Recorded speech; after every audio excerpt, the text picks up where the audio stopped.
Hello दोस्तों, स्वागत है आपका एक और नए वीडियो में। और आज हम एक्सप्लेन करने वाले हैं गिन्नी वेड्स सन्नी 2 मूवी को। वीडियो अगर अच्छा लगे तो वीडियो को लाइक करके चैनल को सब्सक्राइब जरूर कीजिएगा। तो फिल्म की शुरुआत होती है ऋषिकेश से, जहां पर एक कुश्ती प्रतियोगिता चल रही थी। यहाँ राजा नाम के पहलवान को कोई भी हरा नहीं पा रहा था। तभी यहाँ पर एंट्री होती है शिवांशु चतुर्वेदी यानी सन्नी की, जो एक पहलवान है। वो यहाँ पर आता है और राजा को कुश्ती में हरा देता है और वो इस कुश्ती प्रतियोगिता को जीत लेता है। यहाँ हमें पता चलता है कि सन्नी की मां नहीं है, उसके पिता है राम सेवक और एक भाई हैं और उसकी भाभी है सारिका, जो कि हमेशा व्लॉग बनाती रहती है। यहाँ हमें पता चलता है कि सन्नी ज़्यादा पढ़ा लिखा नहीं है, उसने 10वीं पास की है और उसके बाद से उसने सिर्फ पहलवानी ही की है। सन्नी नेशनल खेलने के लिए बस से दिल्ली जा रहा था। उसी बस में एक लड़की जो है एक आदमी का पर्स चुराने की कोशिश कर रही थी, तो सन्नी उसका हाथ पकड़ लेता है। लेकिन वो लड़की यहाँ सन्नी के ऊपर ही उल्टा आरोप लगा देती है कि ये मुझे छेड़ रहा है। फिर क्या था, पब्लिक सन्नी को मारपीट कर बस से नीचे उतार देती है। यहां तक कि उसका एक वीडियो भी पूरे ऋषिकेश में फैल जाता है, जिससे कि अब सन्नी की छवि पूरी तरह से बदल चुकी थी। पहलवानी का करियर भी खत्म हो गया। अब वो एक लड़की बास के नाम से जाना जाता है और इसी तरह से 5 साल गुजर जाते हैं, जहां हमें मालूम चलता है कि सन्नी और उसके पिता के बीच में कुछ खास नहीं बनती है। उसके पिता की बस एक ही इच्छा है कि किसी तरह से सन्नी की शादी हो जाए। लेकिन ऋषिकेश में तो कोई भी उन्हें लड़की देने के लिए राजी नहीं है, क्योंकि उसकी छवि बुरी तरह से बिगड़ी हुई है। एक तो सन्नी कुछ करता भी नहीं है, ना ही वो पढ़ा लिखा है, इसलिए कोई भी सन्नी से शादी नहीं करना चाहता था। दूसरी तरफ हम गिन्नी नाम की लड़की को देखते हैं, जो कि दिल्ली में रहती है। हर रोज क्लब जाती है, ड्रिंक करती है और पूरी तरह से इंडिपेंडेंट है। गिन्नी कॉल सेंटर में काम करती है, इंग्लिश ग्रेजुएट है और बहुत पढ़ी लिखी है। लेकिन वो बहुत मॉडर्न है और खुले विचारों वाली है।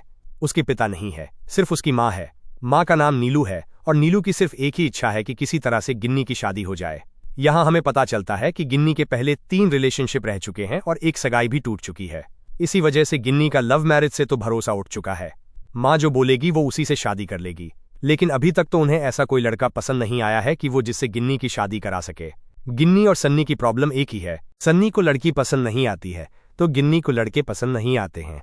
सन्नी बहुत सारी लड़कियों से मिलता है, लेकिन अभी तक तो उसे कोई पसंद नहीं आई है। और इसी तरह से लड़के वाले जो है वो कई बार गिन्नी के घर पे आ चुके हैं, लेकिन उन्हें भी लड़के पसंद नहीं आते हैं। सन्नी के पिता कहते हैं कि इस तरह से तो शादी नहीं हो सकती है, अच्छा यही होगा कि हम अब झूठ बोलना स्टार्ट करें।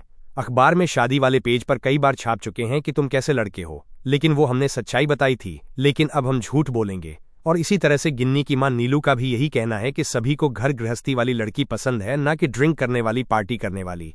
इसलिए अब हम शादी वाले पेज पर छापेंगे कि तुम कम पढ़ी लिखी हो और सभ्य संस्कारी हो। तो वहीं सन्नी के पिता जो है वो अखबार में शादी वाले पेज पर छपवाते हैं कि सन्नी हाईली एजुकेटेड है और एक बड़ी कंपनी में जॉब करता है। ये अखबार जब गिन्नी की मां ने देखी तो उन्होंने तुरंत ही राम सेवक के पास कॉल किया और उनसे कहा कि हमें आपका लड़का पसंद है, क्योंकि जो क्वालिटी आपने लिखी हुई है वो सारी क्वालिटी हमें चाहिए है। और आप हमें ये बताइए कि हम ऋषिकेश आपके लड़के को देखने के लिए कब आ सकते हैं। तो वहीं दूसरी तरफ सन्नी ने जब गिन्नी की फोटो देखी तो उसे तो गिन्नी बहुत पसंद आई थी और उसने भी मन बना लिया था कि वो गिन्नी से जरूर मिलेगा।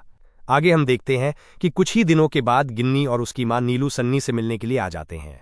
यहाँ पर सन्नी को बहुत पढ़ाया लिखाया गया था कि उसे इंग्लिश में थोड़ी थोड़ी बात करनी है और जितना बोला गया है सिर्फ उतनी ही बात करें।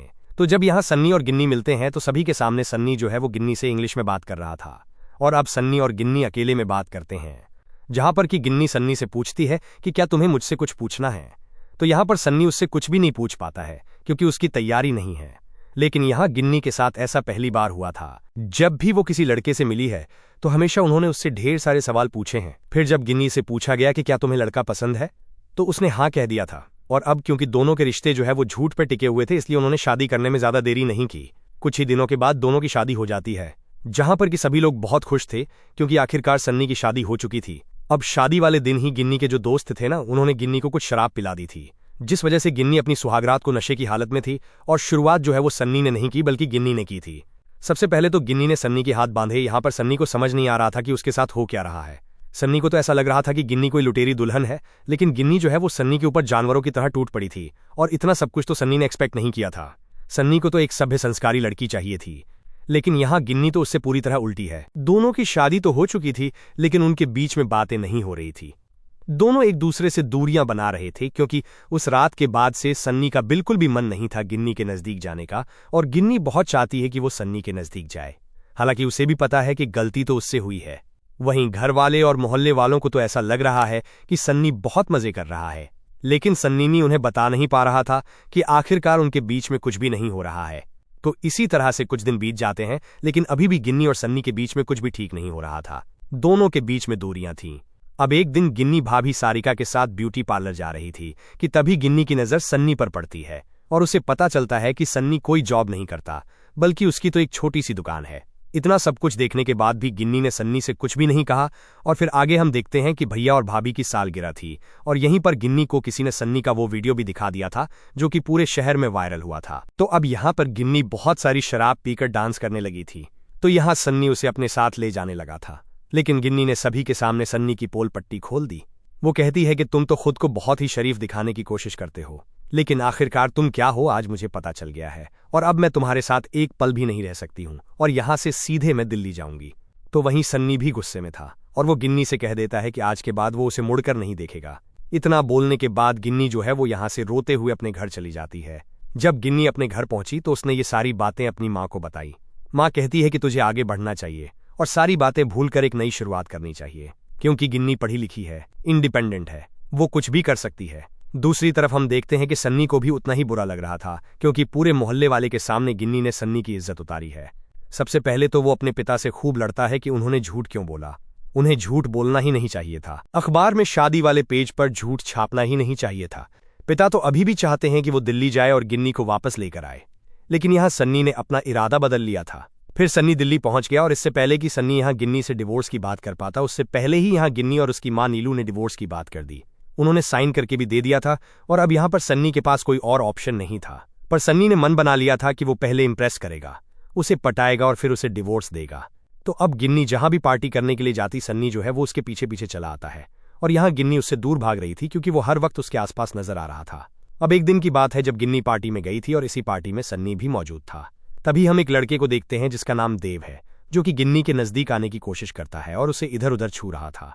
इसे देखकर सन्नी को बिल्कुल अच्छा नहीं लग रहा था। तब सन्नी को गुस्सा आ जाता है और वो उस लड़के देव को बहुत ही बुरी तरह से पीट देता है और कहता है कि गिन्नी मेरी वाइफ है। अब सन्नी जब घर पहुंचा तो गिन्नी उसके पास आई और उससे कहा कि तुम्हें क्या लगता है कि इन सब चीजों से तुम मुझे इंप्रेस कर लोगे?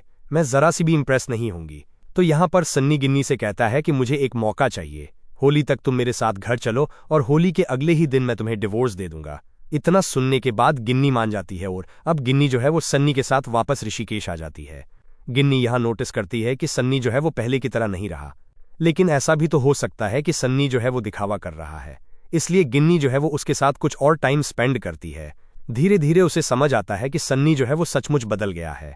जो उसकी पुरानी सोच थी अब वो पूरी तरह से बदल गई है और अब वो गिन्नी को पूरी तरह से सपोर्ट करता है। होली समाप्त हो चुकी थी और अब अगले ही दिन सन्नी और गिन्नी को डिवोर्स लेना था। दोनों एक दूसरे को पसंद करने लगे थे, लेकिन वो ये बात बोल नहीं पा रहे थे। गिन्नी यहाँ सन्नी से कहती है कि डिवोर्स लेने के बाद भी लोग एक दूसरे के काफी अच्छे दोस्त बन जाते हैं और डिवोर्स के बाद हम भी बहुत अच्छे दोस्त रहेंगे। और जब गिन्नी यहाँ से जाने लगती है तो सन्नी यहाँ उसे बहुत रोकता है, लेकिन गिन्नी का इरादा नहीं बदलता है, क्योंकि उन दोनों ने ही एक दूसरे से वादा किया था कि होली के अगले दिन ही वो एक दूसरे से डिवोर्स ले लेंगे। लेकिन गिन्नी जब ट्रेन से दिल्ली जा रही थी तो दोनों को ही बहुत दुख हो रहा था। आगे हम देखते हैं कि ट्रेन जो है वो प्लेटफॉर्म से निकल चुकी थी और गिन्नी जो है वो अंदर बैठकर रो रही थी। ये चीजें सन्नी ने नोटिस कर ली थी। वो तुरंत ही ट्रेन के अंदर जाता है और वो उससे कहता है कि मैं तुम्हारे लिए करवा चौथ का भी व्रत रखने के लिए तैयार हूँ। यहाँ पर सन्नी और गिन्नी जो है वो एक दूसरे को हग करते हैं, क्योंकि वो दोनों ही एक दूसरे से कहीं ना कहीं प्यार करने लगे थे और अब वो एक नई शुरुआत भी करना चाहते हैं। और इसी के साथ ये फिल्म यहीं पर समाप्त हो जाती है। उम्मीद करता हूं दोस्तों आपको वीडियो पसंद आई होगी। वीडियो पसंद आई हो तो वीडियो को लाइक करके चैनल को सब्सक्राइब जरूर कीजिएगा। मिलते हैं एक और नई मूवी के साथ। धन्यवाद।